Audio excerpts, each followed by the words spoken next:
이번 주는 어버이날이자 어버이 주일입니다. 오늘은 유명한 룻 이야기를 통해서 은혜를 좀 나누어 보려고 합니다. 룻기는 아시다시피 아주 짧은 동화 같은 이야기입니다. 그러나 우리가 이 룻기에 주목해야 하는 이유는 바로 사사시대의 한 가정 이야기이기 때문입니다. 아시다시피 사사시대는 여호수아가 죽은 이후에 구심점을 잃어버린 백성들이 자기 주장에 좋은 대로 자기 마음대로 살았던 시대였습니다. 마치 중국의 춘추 전국 시대처럼 많은 사사들이 등장했다 사라지고 반복되는 전란으로 인해서 백성들이 불안과 공포의 삶을 주기적으로 반복하며 살아야 했던 매우 불안정한 시대였습니다. 그때 한 가정에서 일어난 이야기를 통해서 우리가 이 불안의 시대에 어떤 가정을 이루며 어떤 영성을 가지고 살아야 될지 조용하지만 매우 강력하게 교훈하는 책이 바로 룻기입니다.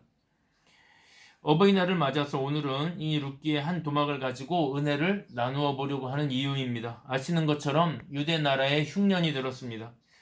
엘리멜렉이라고 하는 아버지가 있었는데 이 아버지는 나라에 먹을 것이 없어서 두 아들을 데리고 아내와 함께 외국으로 이민을 갑니다. 그곳에서 아이들을 다 장가를 보내고 잘 살았는데 그렇게 한 10년을 보내던 어느 날 청천벽력 같은 일이 벌어집니다. 가장인 아버지가 죽고 무슨 이유인지 알 수 없지만은 두 아들도 따라서 죽은 것입니다. 졸지에 3명의 과부, 3명의 미망인만 남은 상황이 된 것입니다. 살 길이 막막하던 차에 들려오는 소식에 의하면은 고향에 흉년이 들었던 고향에 다시 풍년이 들었다는 것입니다. 이 시어머니 이름이 나오미인데 이 시어머니 나오미는 두 며느리를 데리고 고향으로 돌아가려고 합니다. 그런데 고향으로 돌아가던 도중에 이 귀향하던 도중에 시어머니가 생각하기를 이 두 며느리를 데리고 가면 나도 외국에서 고생했던 것처럼 이 아이들에게는 외국일 텐데 외국에서 고생이 얼마나 많을까. 나야 같이 가면 의지도 되고 좋겠지만은 이 아이들은 무슨 죄로 이역만리 낯선 나라에 가서 살아야 하나. 내가 나이가 많고 의지할 데가 없지만 그래도 고향에 가면은 입에 풀칠이라도 할 수 있을 텐데 아이들은 나를 따라가서 고생만 하겠으니까 이 며느리들은 편히 자신의 나라에서 재혼하고 남은 여생은 고향에서 지낼 수 있도록 도와주자 이런 생각을 합니다. 그래서 노중에서 두 며느리에게 말합니다. 나는 혼자 갈 테니 너희들은 친정으로 돌아가서 재혼하고 새 남편과 함께 행복하게 살아라. 이것이 어머니의 마음이다. 이렇게 말합니다. 다행히 너희는 아이도 없고 아직은 젊으니 새 출발할 수 있지 않겠느냐. 나는 혼자 가기로 결심했으니 이 어머니의 뜻을 굽히려고 하지 마라. 이렇게 말합니다.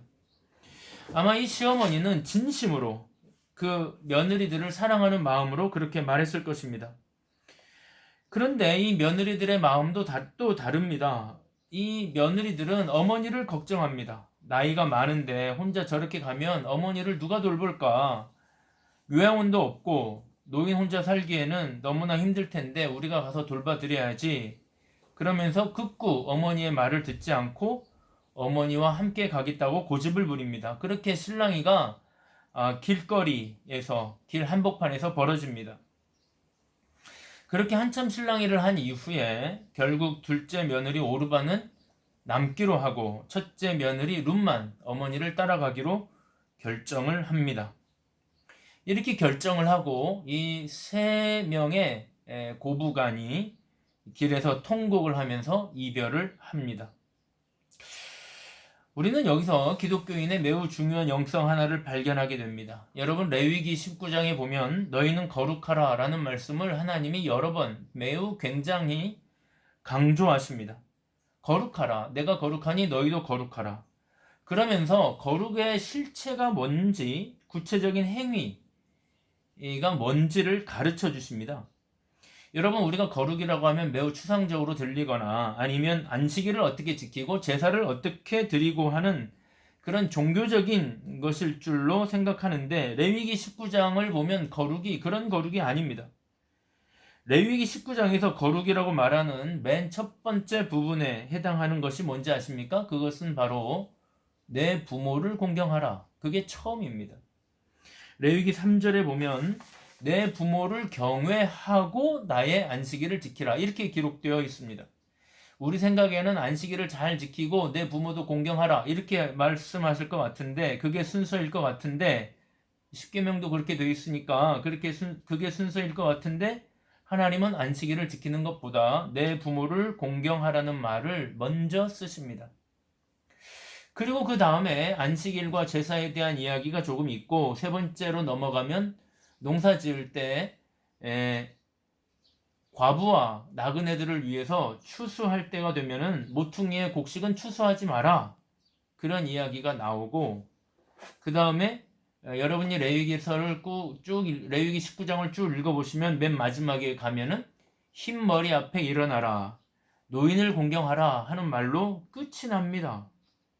여러분 레위기 19장을 자세히 읽어보시면은 부모 공경으로 시작을 해서 사회적 약자들에 대한 배려가 중간에 있고 마지막에 노인 공경, 의지할 데가 없는 노인들을 돌보라고 하는 말로 레위기 19장이 끝나고 그게 거룩이라는 것입니다. 사랑하는 여러분, 그래서 우리가 레위기에 비추어 기독교인의 거룩이라는 것을 굳이 정의하자면 실제로 거룩이라는 것은 종교적인 어떤 태도라기보다는 사람을 대하는 태도, 특히 사회적으로 의지할 데가 없는 사회적 약자들을 대하는 태도, 그것이 거룩이라고 말할 수 있습니다. 여러분, 이것은 제 말이 아니고 구약을 대표하는 레위기가 말하는 것입니다. 그러니까 교회 와서 굉장히 신앙생활 잘하고 공손해 보이는 사람이라고 하더라도 세상에 나가서 밖에 나가서 사람들을 대할 때, 특히 사회적 약자들을 대할 때, 식당 종업원이나 길거리에 청소하는 분들을 대할 때 그를 어떻게 대하는지를 보면 그 사람이 진짜 거룩한 사람인지 아닌지 단박에 알 수 있습니다. 여러분, 오늘 룻과 오르바 그리고 시어머니를 보십시오. 이들이 눈물 흘리는 이유가 뭡니까? 서로의 입장에서 눈물을 흘리고 있습니다. 서로에 대한 연민으로 눈물을 흘리고 있습니다. 시어머니는 며느리의 입장에서, 며느리들은 시어머니의 입장에서 서로 상대방의 입장에서 연민하며 눈물을 흘리고 있는 것입니다. 이것이 진정으로 아름다운 거룩의 모습입니다. 이것이 진정으로 아름다운 사사시대에 우리에게 보여주고자 하셨던 거룩의 모습입니다. 오늘 우리가 읽은 구절은 그 중에서도 가장 유명한 룻의 고백입니다. 룻이 시어머니에게 이렇게 말합니다. 16절과 17절을 보니까요. 룻이 이르되 내게 어머니를 떠나며 어머니를 따르지 말고 돌아가라 강권하지 마옵소서. 어머니께서 가시는 곳에 나도 가고 어머니께서 머무시는 곳에서 나도 머물겠나이다. 어머니의 백성이 나의 백성이 되고 어머니의 하나님이 나의 하나님이 되시리니 어머니께서 죽으시는 곳에서 나도 죽어 거기 묻힐 것이라. 만일 내가 죽는 일 외에 어머니를 떠나면 여호와께서 내게 벌을 내리시고 더 내리시기를 원하나이다. 이렇게 말합니다. 이 구절은 룻기에서 가장 중요하고 가장 유명한 구절이기도 합니다. 신학교 갈 때 암송 구절이라는 게 있는데 신학생들이 암송해야 되는 100개의 구절 중에 하나가 바로 이 구절입니다. 그만큼 중요한 구절입니다. 왜 그렇게 중요한가? 룻의 고백이 왜 그렇게 중요한가? 룻의 고백을 가만히 살펴보면 이렇게 말합니다. 어머니의 하나님이 나의 하나님이 되고 어머니의 백성이 나의 백성이 될 것입니다. 룻이 이렇게 고백할 수 있었던 이유는 아마 시어머니의 신앙이 계승되었기 때문입니다. 시어머니의 신앙에 영향을 받았기 때문일 것입니다. 시어머니의 신앙이 며느리에게 전수되었다고 볼 수 있습니다. 그래서 신앙적인 차원에서, 신앙 고백의 차원에서도 매우 중요한 구절이기는 합니다만 사실은 엄밀한 의미에서 이 고백은 신앙 고백이 아닙니다. 신앙 고백이라고 말하기 어렵습니다. 룻은 아직 하나님이 어떤 분인지 잘 모릅니다. 그러면 사실 이 고백은 어떤 고백입니까? 이 고백은 사실은 사랑의 고백입니다. 사랑 고백입니다. 나는 나를 완전히 버리고 어머니에게 동화되겠습니다. 나는 나를 완전히 버리고 어머니의 문화에, 어머니의 신앙에, 어머니의 하나님에, 어머니의 인간관계에 나는 완전히 동화되겠습니다. 그런 뜻입니다. 나를 버리고 어머니에게 완전히 어머니와 함께 하겠다. 이런 고백입니다. 여러분, 왜 부부가 싸움을 하고 이혼을 할까요? 나를 완전히 버리지 않기 때문입니다. 제가 결혼식 주례를 이제 종종 하는데, 결혼식 주례를 하면 꼭 하는 이야기가 있습니다. 아가페라고 하는 단어를 가지고 설명을 하는데, 여러분이 아가페, 사랑이란 말이죠. 이 사랑, 아가페라는 단어는 몇 가지 뜻이 있습니다. 그 중에 하나가 뭐냐면은 자신을 버린다. 그런 뜻이 있습니다. 자신을 버린다는 말이 뭘까요? 결혼식에서 자신을 버린다는 말은 혼자였을 때의 자신의 정체성을 버린다는 뜻입니다. 여러분, 이제는 둘이기 때문에 정체성 자체를 둘이 하나라는 정체성을 가져야 됩니다. 두 명이 하나가 되어야 하는 정체성입니다. 그러니까 혼자였을 때의 자신의 정체성은 완전히 버려야 합니다. 그래야 둘이 하나가 될 수 있습니다. 부부가 싸움을 합니다. 그게 나야. 나란 사람이 그런 사람이야. 왜 나 같은 사람하고 결혼했어? 이러면 결혼이 유지되지 않습니다. 내가 그런 걸 그렇게 생겨 먹은 걸 어떻게 당신이 나에게 맞춰야지. 여러분, 이 말은 무슨 뜻입니까? 나는 나를 완전히 버리지 못하니까 네가 너를 버려라. 이런 말이죠. 그러면 결혼 생활을 유지할 수가 없습니다. 사랑하는 여러분, 자신의 것을 버리지 않으면 절대로 남을 위해 살 수 없습니다. 이타적인 영성을 가질 수가 없습니다. 레위기 19장의 거룩을 가질 수가 없습니다. 그 영성을 가질 수 없습니다. 예수님의 가장 아름다운 덕목이 무엇입니까? 빌립보서 2장 7절에 보니까 예수님은 하나님과 본체시나 하나님과 동등됨을 취할 것으로 여기지 아니하시고 자기를 비워 종의 형체를 가졌다. 사람들과 같이 되셨다. 여기 보면 자기를 비워라는 구절이 나옵니다. 자기 비움. 이것을 신학 용어로 하나님의 케노시스라고 합니다. 하나님의 자기 비움입니다. 하나님은 완전히 자기를 비우셨기 때문에 우리를 구원하실 수가 있었습니다. 룻의 이러한 태도는 예수님의 자기 비움을 완전히 빼닮았습니다. 예수님도 자신을 완전히 비우셨던 것처럼 룻도 지금 자신을 완전히 비우고 있습니다. 이게 룻기의 영성입니다. 여러분, 그러나 자기 비움은 기독교에만 있는 것은 아닙니다. 불교에도 있습니다. 모든 것이 무다. nothing. 모든 것이 무다. 없습니다. 색 즉시 공이다. 자기를 비워라. 이것은 불교의 가르침입니다. 여러분, 이런 가르침은 타종교에도 있습니다. 그러면 기독교의 자기 비움과 타종교의 자기 비움이 다른 게 뭡니까? 자기를 비우고 나면 그렇게 해서 끝나면 안 되고 그 비운 자리에 무언가로 채워야 되는데 그게 바로 사랑입니다. 그걸 아가페라고 합니다. 예수님도 마찬가지입니다. 예수님도 자기를 비우시고 사랑으로 자신을 채우셨는데 그게 십자가의 죽으심입니다. 지금 룻도 자기를 비우고 어머니에 대한 사랑, 어머니에 대한 연민으로 가득 채워져 있습니다. 시어머니에 대한 연민과 시어머니에 대한 사랑의 마음으로 가득 채워져 있는 것입니다. 나의 신을 버리고 어머니의 하나님으로 나를 채우겠다. 나의 문화를 버리고 어머니의 문화로 나를 채우겠다. 나의 모든 인간관계를 버리고 어머니의 인간관계로 나를 채우겠다. 이것은 상대방에 대한 연민과 상대방에 대한 사랑으로 가득 채워진 사랑 고백일 때만 가능한 고백입니다. 벨기에에서 가장 존경받는 인물 중에 하나가 다미안이라고 하는 신부님입니다. 이분은 하와이 몰로카이라고 하는 섬에서 나병, 한센병 환자들을 돌보다가 돌아가신 분입니다.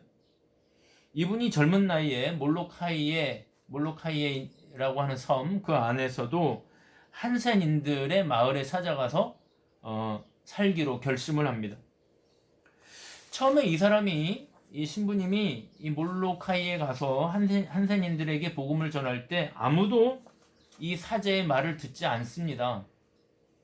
그 이유 중에 하나가 당신은 우리와 다르다는 것입니다. 당신은 우리를 모릅니다. 당신은 우리 같은 한센인들을 이해할 수가 없습니다. 이 신부님과 한센인들 사이에는 좁혀지지 않는 간극이 있었던 것입니다. 그래서 이 다미안이라고 하는 신부님이 이렇게 기도합니다. 하나님, 나도 그들과 같게 하소서. 여러분, 이 기도가 가능합니까? 그런데 이 기도가 응답되어서 그도 결국 한센병에 걸립니다. 그렇게 해서 한센인들과 가까워집니다. 한센병에 감염된 후 첫 설교에서 이 사제는 이렇게 시작을 합니다. 그전에는 한센인 여러분 이렇게 시작을 했다면 오늘 첫 설교에서는 우리 한센인들은 이렇게 시작합니다. 얼굴에 붉은 반점을 하고 우리 한센인들은 이라고 시작하는 이 첫 구절에서 듣는 모든 한센인들은 눈물을 흘리기 시작했다는 것입니다. 이 다미안의 일대기를 보고 감명을 받아서 아프리카 수단으로 날아가 내전에 상처를 입은 아이들과 함께 사셨던 분이 바로 이태석 신부입니다. 오늘도 우리는 이 룻의 태도에서 진정한 사랑과 기독교의 자기 비움, 기독교의 영성을 배웁니다. 여러분, 오늘은 어버이날이자 어버이 주일입니다. 우리의 입장과 우리의 지식과 마치 우리가 부모님을 관리해야 한다고 하는 관리자의 입장을 다 내려놓고 오늘 하루만이라도 우리 부모님들의 입장에서 그들의 수고와 그들의 상처를 헤아리고 그분들의 마음으로 우리의 마음을 채워보는 그런 하루가 되면 어떨까? 여러분, 부모님들과 얘기하다 보면 들었던 이야기를 또 하시는 부모님들이 많습니다. 그러나 오늘만큼은 들었던 이야기라도 또 처음 듣는 것처럼 우리 어머님들의 이야기를 들어드리고 그들의 마음에 공감해주는 오늘 하루만이라도 우리 부모님들에게 기댈 언덕이 되어주는 우리가 되면 어떨까? 여러분, 오늘 우리가 우리 부모님들의 이야기를 들어주기를 시작하는 것이 자기 비움의 시작이고 기독교 영성의 시작이라는 것을 기억하고 오늘 하루 우리 주님과 함께 우리 부모님들을 잘 섬기는 귀하고 복된 하루 되시기를 축복합니다.